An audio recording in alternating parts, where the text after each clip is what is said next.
नमस्कार, सत श्री अकाल, राम राम सा, खमाणी वणक्कम, प्रणाम। आप सभी का ऑल्टरनेट मीडिया में फिर से स्वागत है। मैं आपकी होस्ट गायत्री देवी। हमारे साथ जुड़ा हुआ है मनीष चौधरी।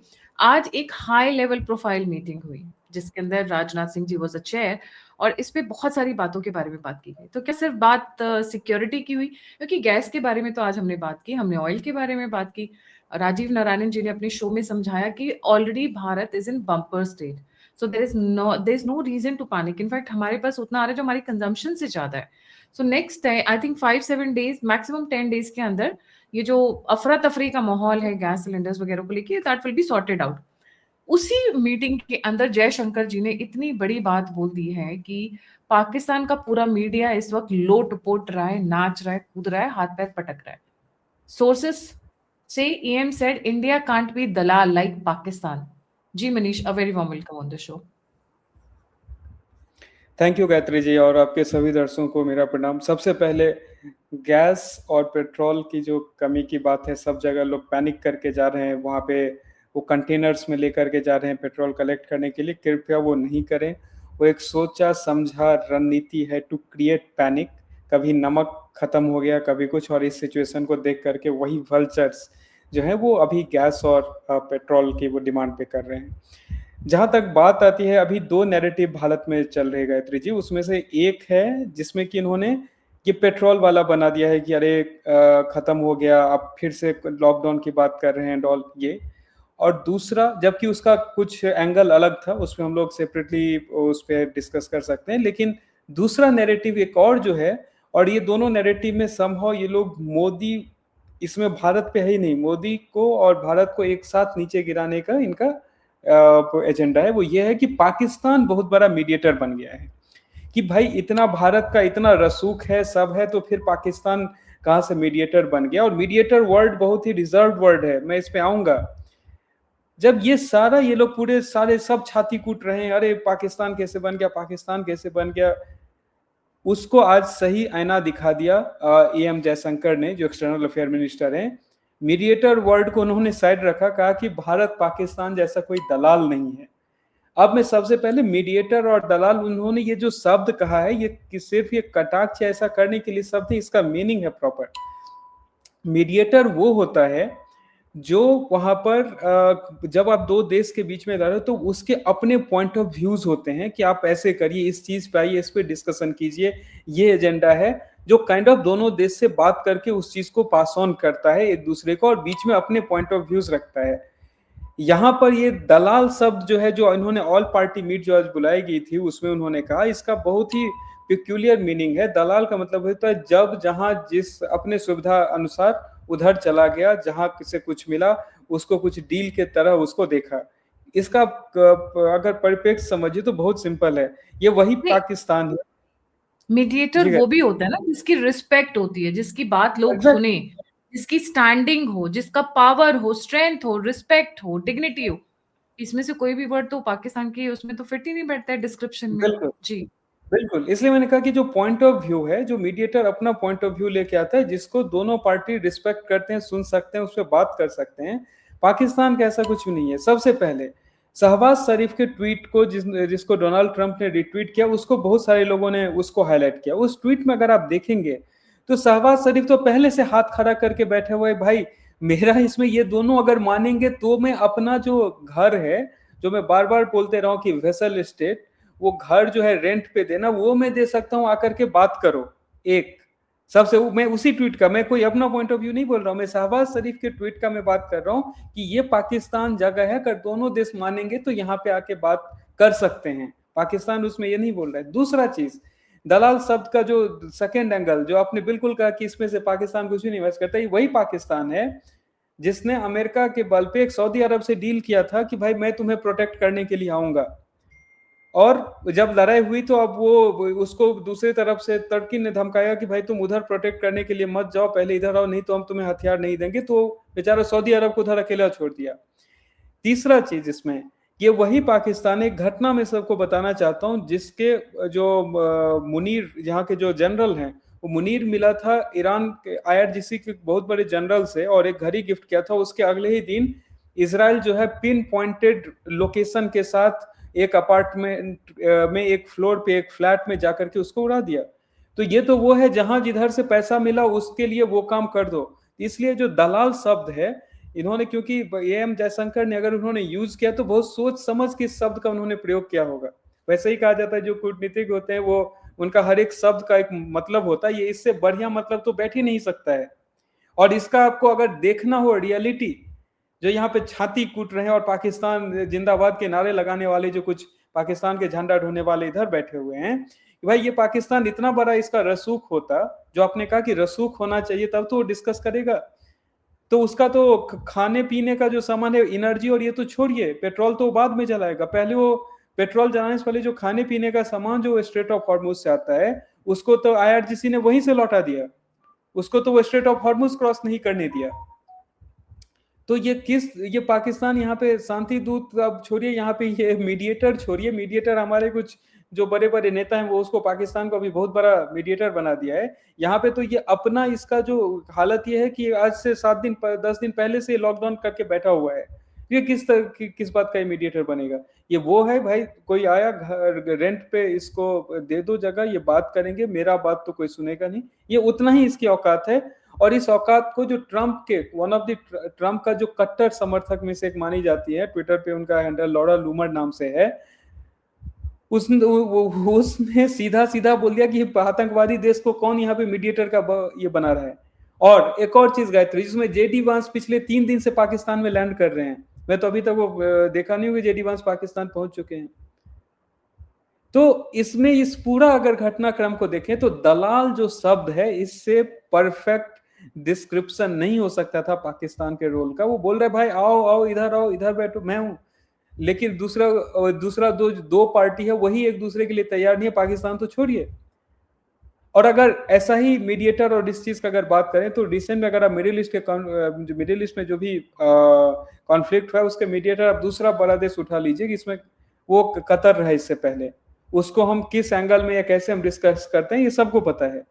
तो सबसे पहले जो यहाँ पर पाकिस्तान का झंडा ढोने के लिए तैयार हैं और कूट कूट के वो रो रहे हैं कि भाई वो कैसे मीडिएटर बन गया, वो देश खुद 1 सप्ताह 2 सप्ताह पहले से लॉकडाउन जैसा सिचुएशन में बैठा हुआ है। पेट्रोल का वहां पे प्राइस उठा करके देख लीजिए, खाने का सामान उसका पहुंच नहीं रहा है, उसका ये ठिकाना है नहीं। एक तरफ से उसको अफगानिस्तान तालिबान, दूसरे साइड से मैं शब्द का इस्तेमाल नहीं करूंगा, बराबर उसकी बैसिंग कर रहे हैं, इंग्लिश वर्ड थोड़ा बेटर है इसलिए बोल रहा हूँ। और दूसरे साइड उसका ऐसा हालत है कि वो ईरान कौन से मोमेंट पे कब ईरान के साथ उसका हालत खराब होगा, इसलिए वो वहां पे न्यूट्रल ग्राउंड लेके बैठा हुआ। क्योंकि जब लड़ाई होगा, मैं पहले भी हम लोगों ने डिस्कस किया कि भाई सऊदी अरब पाकिस्तान ये अलायंस ही कुछ समझ में नहीं आ रहा है। जब लड़ाई होना रहेगा तो कौन किसको बचाने के लिए आएगा? तो ये सारे सिचुएशन में पाकिस्तान हैज नथिंग, उसके खुद के जहाज वहां पे अटके पड़े हैं, उसका पेट्रोल पंप सूखा जा रहा है। So they are nothing but just a word है इंग्लिश में गायत्री जी, पिंप। उससे ज्यादा पाकिस्तान का यहाँ पर कोई औकात नहीं है। और ये चीज अभी सबको अगर नहीं समझ में आ रहा है तो मे बी जब ये पूरा घटनाक्रम जो खुल के आएगा वो खुद ही निकल करके आ जाएगा कि पाकिस्तान का उसमें रोल क्या था। चाहे ट्रंप वहां पे कितना वो आसिम मुनीर और शहबाज शरीफ का नारा लगा ले, वो आपको रियलिटी चेक वहां पे मिल जाएगा कि कौन निगोशिएट किया, क्या निगोशिएट किया। क्योंकि इस निगोशिएशन का सबसे इंटरेस्टिंग एंगल है कि इधर से अभी अमेरिका आ रहा है कि मैंने इतने पॉइंटर्स बोले, मेरी बहुत अच्छी बात हुई ट्रंप से, और सामने वाला बोल रहा है मुझे उस पर भरोसा ही नहीं है। तो अगर भरोसा ही नहीं है सामने ईरान का अमेरिका पे, तो इसमें पाकिस्तान बीच में वो जगह अपना दे करके होटल रूम एक दिन के लिए दे करके क्या ही कर लेगा इसमें। At the same point of time अगर आप भारत को देखें, भारत इस चीज पे जोर दे रहा है कि वो कहां से एनर्जी सप्लाईज को डाइवर्सिफाई करेगा। एक दूसरा, इसलिए जो हमारा एनर्जी सप्लाई है पर्टिकुलरली जहां तक पेट्रोल की बात होती है, we do have enough reserve कि हम यहां से प्रोसेस करके हम बाहर के देशों में भी सप्लाई कर रहे हैं। एक दूसरा, प्राइम मिनिस्टर मोदी का कुछ घंटे पहले ही वो श्रीलंका के जो प्रेसिडेंट है उनसे बात होता है टू मेक श्योर कि जो हमारे इंपोर्टेंट अलाइज कंट्रीज हैं इंडियन ओशन में, they are also not suffering. अगर इंडिया के पास सफिशिएंट सप्लाई है तो ये आप तभी आप वो दूसरे को एश्योरेंस दे रहे हैं जब आपके पास खुद का सफिशिएंट सप्लाईज है। इसलिए जो लोग पैनिक करके पेट्रोल पंप पे कहीं पे किसी पोस्ट देख करके जा रहे हैं, आप रुक जाइए, देयर इज एनफ सप्लाई। तीसरा चीज, और उसको कहा जाता है लीडरशिप। जब आप अपने सर्वाइवल के साथ साथ आप खुद इतने सक्षम हैं कि जो आपके आसपास जो ऐसे देश हैं जो आपके इतने सक्षम नहीं हैं, विपद परिस्थितियों में अगर वहां पे आप बचा सकें, तो उसको कहा जाता है लीडरशिप, वो होता है ऑथोरिटी, वो होता है कि आप as a world power you have arrived. तो यहाँ पे है जो लोग, मुझे तो वो जब मैं जितनी बार देखा हूँ कि पाकिस्तान इसमें मीडिएशन करेगा एंड ऑल, वो मजाक से ज्यादा वो और कुछ भी नहीं है उसमें। और जो लोग इस पे क्वेश्चन कर रहे हैं वो कि भारत इसमें क्या कर रहा है, एक प्राइम मिनिस्टर मोदी जी ने 2 दिन पहले एक बात कही थी कि भारत भारत के साथ खड़ा है। ये हम लोगों ने भी एक शो में इस चीज को रेफर किया था कि ईरान और इस वार में भारत कहाँ पे है, तो हम लोगों ने उस शो में ये चीज पहले कहा था कि भारत भारत के साथ खड़ा है। सेम चीज प्राइम मिनिस्टर मोदी ने 2 दिन पहले कहा है। और अभी का जो सिचुएशन है, exactly that is what is needed. आप कोई भी विकसित से विकसित देश उठा लीजिए, सबने राशनिंग चालू किया पेट्रोल का, भारत में नहीं जरूरत है, वो हमारा स्ट्रेंथ है। वो रूम ये वो होटल पे देने का। पाकिस्तान पाकिस्तान इतना बड़ा इंटरमीडिएटरी बनने की क्यों कोशिश कर रहा है ईरान वॉर में? ईरान के साथ तो इनकी बनती नहीं है। बीच में अगर आप देखो तो ईरान और सिस्टम, क्योंकि बलूचिस्तान एरिया ऐसा है जहाँ पे बलूच दोनों साइड पे हैं, बॉर्डर के, पाकिस्तान की साइड पे भी है और उधर वाली साइड ईरान की साइड पर भी है। तो अचानक से ईरान की इतनी हमदर्दी क्यों निकल आई है? क्योंकि एक स्टेटमेंट और है जो बड़ी, या फिर इनका मतलब मुस्लिम भाईचारा अचानक से जाग गया है। ईरान को लेके सऊदी अरब के खिलाफ हुए पाकिस्तान और टर्की, राइट? तो ये स्टैंड, जी ये बहुत इंटरेस्टिंग है गायत्री जी। इसमें अगर आप देखेंगे तो टर्की एग्जैक्टली वो एक जो नाटो का जो एक्सटेंसिव ग्रुप है उसका भी मेंबर है। टर्की अब ये भी है, जब भी अमेरिका और पाकिस्तान के बीच का कुछ, या वेस्ट और पाकिस्तान के बीच का जो निगोशिएटर रहता है वो टर्की रहता है। और टर्की वो भी है जब पाकिस्तान को सस्ते हथियार चाहिए, कुछ ऐसा चीज चाहिए इमरजेंसी में, जैसे ऑपरेशन सिंदूर रिसेंट था, तो उसमें भी सप्लायर जो है वो टर्की है। जो हमने अभी शो में भी कहा था और हमने पहले भी डिस्कस किया था कि पाकिस्तान और सऊदी अरेबिया के डील में एक सबसे इंटरेस्टिंग चीज है कि Saudi Arab can only give money to Pakistan. Saudi Arab कोई मिलिट्री और ऐसे कोई हेल्प नहीं कर सकता है।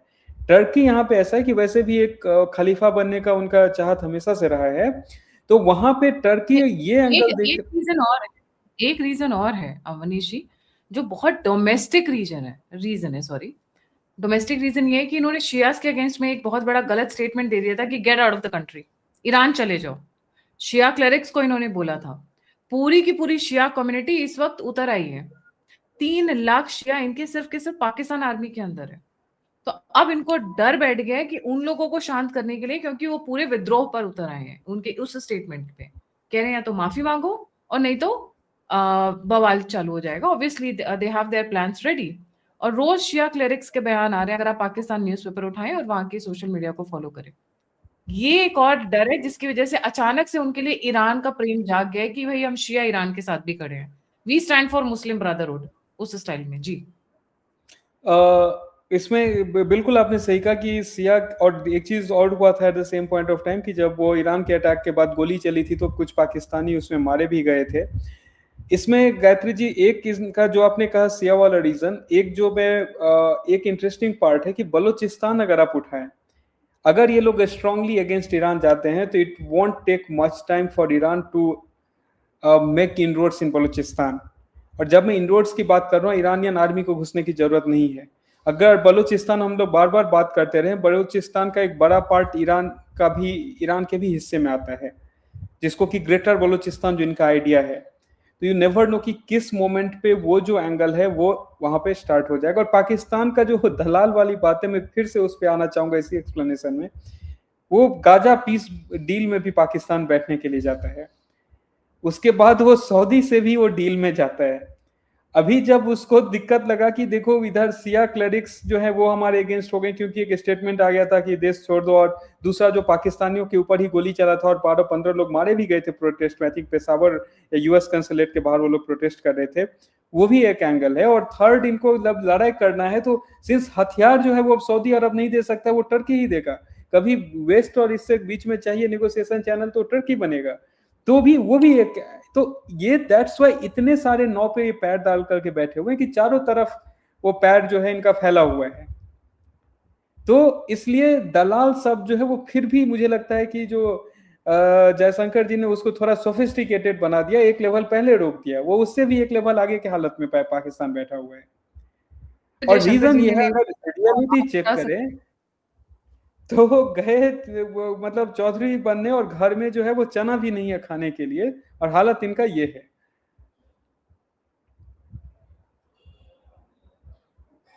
बड़े इंटरेस्टिंग टर्न ऑफ इवेंट्स हो रहे हैं, तो पाकिस्तान को समझ नहीं आ रहा है कि ईरान की साइड पे बैठे हैं, सऊदी अरेबिया यूएस की साइड पे बैठे हैं। क्या है ना, जब आप दो नाव में सवार होते हैं तो हालत यही होती है। और उधर ईरान ने भी थप्पड़ मारते हुए उनका क्योंकि उन्होंने टैक्स पे नहीं किए तो उनका जो शिप था वो भी लौटा दिया। कहा कि भाई जाओ, आप खाना खाओ, अपने हिसाब से खाओ, क्योंकि आप लोग अब किसी के सगे नहीं हो। देखा जाए तो ये कंट्री ऐसा है जो चीप कंट्री है, नो स्टैंडिंग मोरालिटी, नथिंग। अभी कल ही एक स्टेटमेंट वायरल हो रहा था कि कोई भी हमारे एक ऋषि मुनियों का एक समारोह चल रहा था, वहां के अंदर एक ही चीज कहेगी कि कोई भी देश, कोई भी समाज, कोई भी समुदाय तभी तक जीवित है, जीवंत है, जब तक वो एक डिग्निटी पे है, एक एथिक्स पर है, मॉरल्स पर है। कहने के लिए शब्द आजकल बहुत हल्के हो गए हैं क्योंकि लोग उनको फॉलो नहीं करते हैं। बट द फैक्ट रिमेन्स, अगर ये नहीं है तो कुछ भी नहीं है। तो शांति दूत बनने चला था पाकिस्तान को, ईरान ने दिखाया ठेंगा, कराची जा रहे जहाज को हॉर्मूज से लौटा दिया। मैं तो सोची थी भारत की तरफ भेज देते तो और भी अच्छा होता, जैसे चाइना वाले जहाज को भारत की तरफ मोड़ दिया तो और ज्यादा मजा आता। एक बट कह चलिए, लीजिए, एक लास्ट पॉइंट है इसमें, जो मैं लोग बोल रहे हैं कि पाकिस्तान मीडिएशन के लिए क्यों इतना आगे है। उनका अभी सिचुएशन ये है कि ये लोन पे चल रहे थे कंटिन्यूअसली, अभी लोन मिलने में भी दिक्कत होगा, और तो वो ये देख रहे हैं कि कहीं होटल वगैरह बिल से ही कुछ एक आध जहाज का टैक्स वो पे करने के लिए उनको मिल जाए। तो इसलिए वो मीडिएशन होस्ट करने के लिए है कि कुछ पैसा यहाँ से निकल जाए होटल्स के बिल से। राइट। हाँ, कुछ यही सोच रहे होंगे एक्चुअली कि वो आके बैठे हैं, जेडी वांस आने वाले हैं, जेडी वांस आने वाले हैं, उस बहाने होटल के रेट्स बढ़ रहे हैं, ऑक्यूपेंसी बढ़ेगी। तो you are perfectly right on point. Thank you so much Manish ji for joining. जाने से पहले सभी व्यूअर्स से रिक्वेस्ट है, please don't forget to like, subscribe and share the alt neat media. अगर आपको हमारी डेडिकेशन, हमारा कमिटमेंट पसंद आता है तो प्लीज आगे आएं, सपोर्ट करें, कंट्रीब्यूट करें, डोनेट करें ऑल्टरनेट मीडिया को। अगर आप मुझसे जुड़ना चाहते हैं, इन्फॉर्मेशन शेयर करना चाहते हैं, तो सभी के सभी लिंक्स डिस्क्रिप्शन बॉक्स में। इसी के साथ जय हिंद, जय श्री राम, हर हर महादेव। हर हर